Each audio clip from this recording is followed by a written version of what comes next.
What's up, board game people? Another exciting week in the bag. Today we have a great lineup of stories from across crowdfunding and retail, and we'll be branching out a bit to take a look at a few cool things created and happening within the community. After all, why shouldn't we look at some news from the community? We the gamers is what this hobby is all about.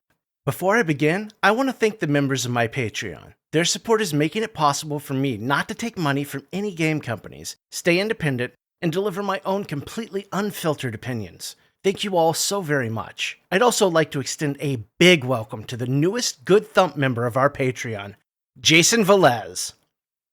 So, first let's take a look at what's live on crowdfunding. Not so much. I'm currently not following anything, but if I miss something, let me know in the comments. Coming up this week, we'll see OrcQuest Warpath Resurrection coming to Kickstarter on the 10th. And again, on the 10th, we'll see the launch of Phantom Epoch on Kickstarter. I'll be following both of these campaigns closely, and I have quite a bit of Phantom Epoch content coming for those who want a closer look. The news never stops, and that's a great sign of the healthy hobby and industry. First, the Marvel Zombies project by CMON is delivering what they hope will be the last update from Wave 1 of the project. Hubs other than the US have been fully delivered. In the US, holiday backlogs and inclement weather have caused major delays, and boxes have just started going out. They report that thousands have already been dispatched, and everything should be out in the next week. In Wave 2 news, they're hard at work getting the final files approved, and production will begin just as soon as workers are back from Chinese New Year's break. This week, they're showing off samples of the giant Galactus expansion. It doesn't seem that they listened to one of the most prevalent pieces of criticism from reviewers that received a prototype. Galactus is still firmly attached to the base. This should have been an easy modification, but I'm sure CMON knows best. Warewolf the Apocalypse Retaliaion has posted their first creative diary this week, taking down the progress they've made while awaiting the project timeline approval from Paradox Interactive. They've been working the narrative from top to bottom, fleshing out characters who you'll meet along the way, dividing the story into 30 scenarios, and making sure that the encounters don't seem random, but they make narrative sense. In gameplay, they're attempting to improve the game system further, to balance everything out, and a ton of playtesting will happen to ensure all changes are for the best. In the art department, they're about to let the artists loose on the material, but they're sharing a few models of the Get a Fin Rare, Periton, and the Lupus. They also shared the main theme song for the game for your listening pleasure. In another of Skyrise's short and sweet updates, we get a good look at the first two approved building scopes. The other buildings are already printed and in their hands, but we only get a quick peek. Still in progress are the print components and proofs being iterated on, and the 3D island boards are in the late stages of editing. The Pledge Manager for Forsaken will finally be launching on January 13th. They'll send out a link at that time. It will remain open until sometime around early summer. There'll be a lineup of supplemental products such as sleeves and different game trays available in the PM. Sadly, the shipping rates have had to increase just a little bit. In most cases, it's only $1 or $2, with New Zealand getting the worst of it. It's surprising that this is still happening today, but last mile shipping prices have seen a sharp increase lately, and honestly, this is to be expected. On the development side, the team has really hit their stride, and they're busy polishing all the fine details. They're almost on schedule, but there's still more testing needed before some elements are signed off on. On the writing side, which for a narrative game is pretty important, they've been hard at work making a few of the characters seem more alive, and they shared some story text as a few examples. They also have announced that they will be a part of the Dice Tower annual Kickstarter. Those people have a Kickstarter all for themselves? I'm on the wrong channel. The latest update from Atmosfear is that the Gatekeeper has a cold. Oh, and shipping has begun, and they're hopeful all ships will leave before Chinese New Year. Happy New Year from the SAS Rogue Regiment team. They dropped a quick status brief, complete with a handy chart to let backers track all their progress and stalk them from the bushes. They go on to report some fun findings about dice rolls and grenades that I'll have to let you make heads or tails of for your own. They also mentioned that the Backerkit Pledge Manager should be open at the end of next week or so.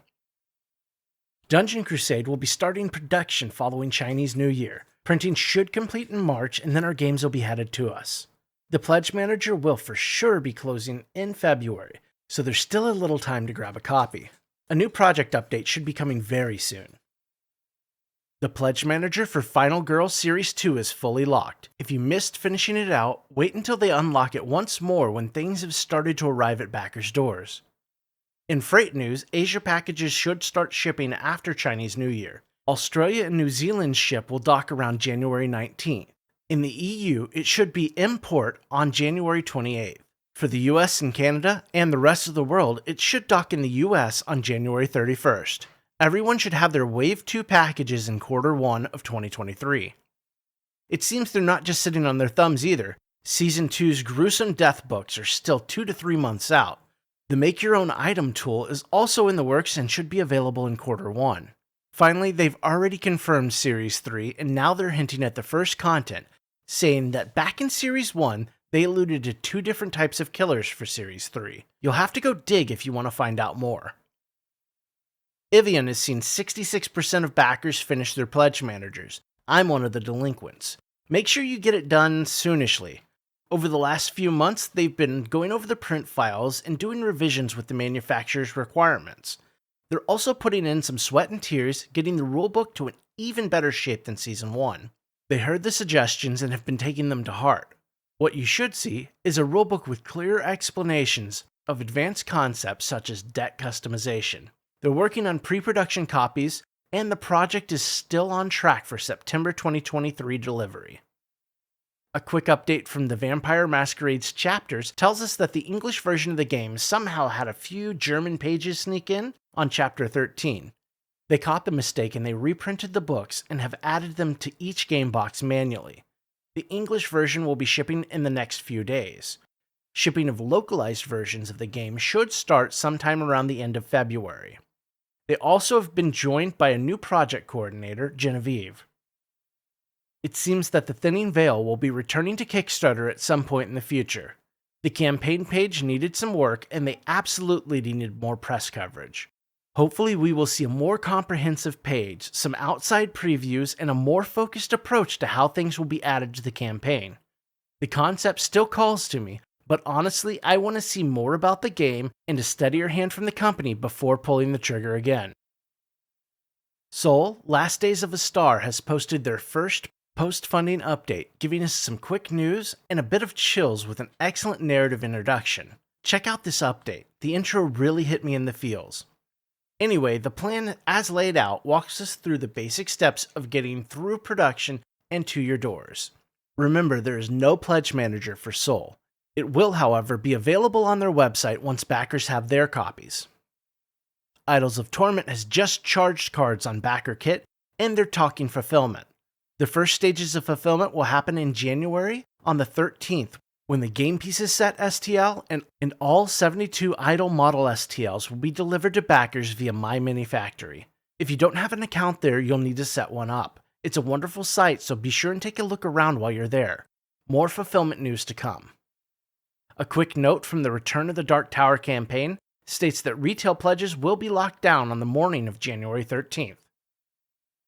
So, if you follow my month in review videos, you may know that I haven't been getting emails from Gamefound, and that makes watching updates very difficult. I think I found a solution, but it may take a few weeks to confirm that it's working. For now, we're going to get all caught up on those Gamefound updates.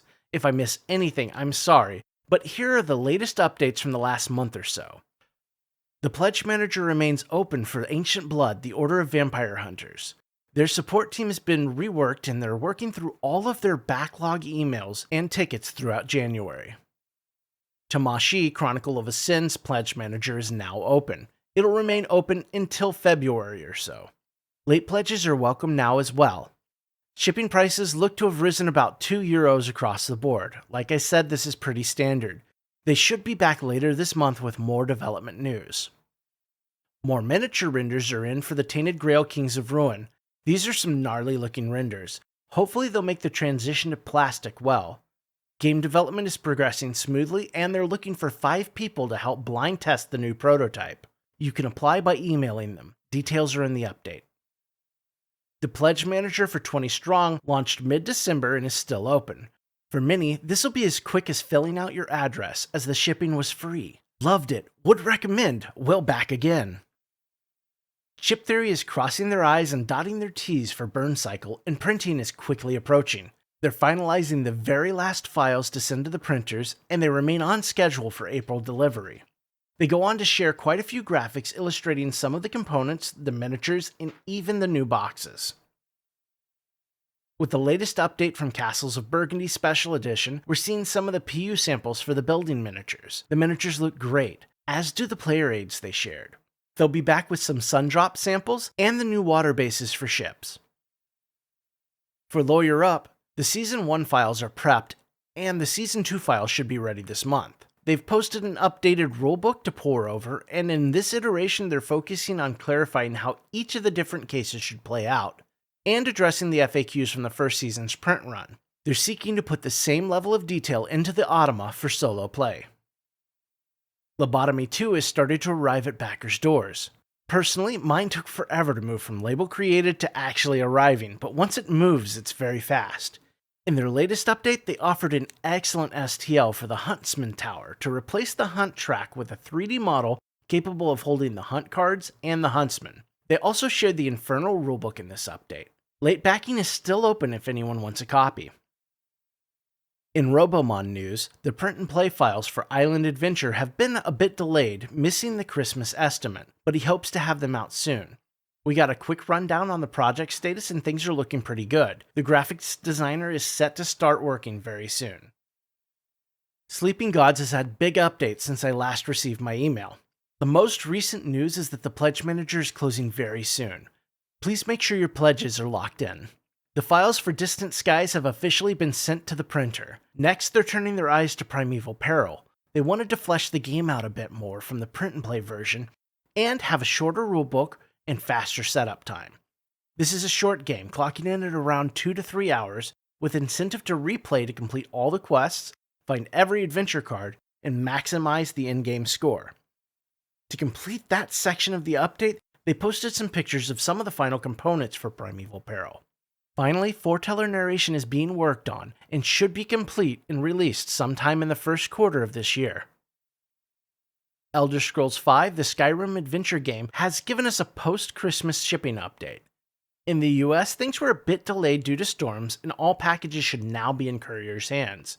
In Canada, 60% was shipped before New Year's. The UK and the rest of the world should have all packages on the way now. EU, Asia, New Zealand, and Australia had all packages shipped before Christmas. You may not have a shipping notification just yet, but it should come shortly. If your package did not ship before Christmas, they're staying good on their word, and they're giving you a $50 voucher for the Modiphius store. If you did not receive a coin bag with your coins, please report it on the link in the update. More news on Skyrim coming soon. In a Christmas update for the Great Wall reprint, they let us know that mass production is complete. They are in the inspection and assembly process now. They're racing trying to get the games on ships before Chinese New Year. If they do, fulfillment should begin in February. And last but certainly not least, Uprising Titans of the First Age has officially begun production. They gave us an updated timeline that looks suspiciously more like a progress update, but we'll take it. Things are looking great, and they have the project broken down into understandable chunks. Finally, they shared a few of the latest prototype pictures with us, and the quality looks on par or better than Uprising. This is going to be an epic addition to the game. I had a few things jump out at me from constantly scrolling Facebook, Discords, and forums, and I figured it'd be great to share. This week is all about Dungeons Universalis, which has an amazing community on Facebook. If you play the game or you backed and have not joined their Facebook group, you're missing out. First, Oscar posted that he ran across a great playlist to accompany your Dungeon Universalis sessions. A user on Spotify compiled the playlist, and it's great. Hit shuffle and enjoy. Next, if you happen to be scrolling through the group, I highly recommend checking out Paul Wasney's campaign updates. He gives a quick, witty rundown of what his party of adventurers got up to in their last play session, and they're absolutely worth a read. I don't see them so much as spoilers as an episodic glance into someone else's journey. Last is a big one. Jan Zella of the Facebook group spent his holidays developing a vassal module to keep track of campaigns and missions. The mod is quite flexible and should even be able to work with custom done campaigns and missions. It comes complete with maps, markers, and the ability to add notes along the way. If you're knee-deep in campaign sheets and looking for a better way, this might be it. I highly recommend checking it out. I'll have it linked in the video description. And one quick reminder, there's 1 week until the Pledge Manager closes for done. If you know of something or run across something that would be great to share in a community spotlight, send it to me at my email at criticalfailmail@gmail.com. Things are still pretty quiet in the retail world, but I do have 2 quick items. Dawn of Ulos has been announced as a retail release for Q3 2023.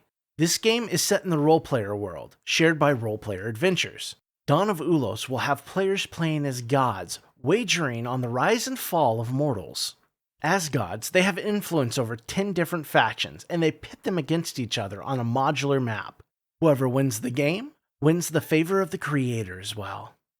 Finally, we have the Star Wars Legion Blizzard Force releasing or re-releasing after having some issues with missing components and component quality. Things should be cleared up now, and they're asking $150 for this set. I think I'll wait for a sale. So the news is picking back up, and hopefully I have my Gamefound issue solved. We'll see this week. Coming up next is the game preview for Phantom Epoch. I've spent a few weeks exploring the prototype and I love what I'm seeing. Please make sure you're subscribed so you don't miss anything, and we'd love to have you join our community on Discord linked in the video description. Thanks again to everyone watching and commenting, and a huge thanks to all the new members of my Patreon and all the existing members as well. Have a great week and we'll talk soon.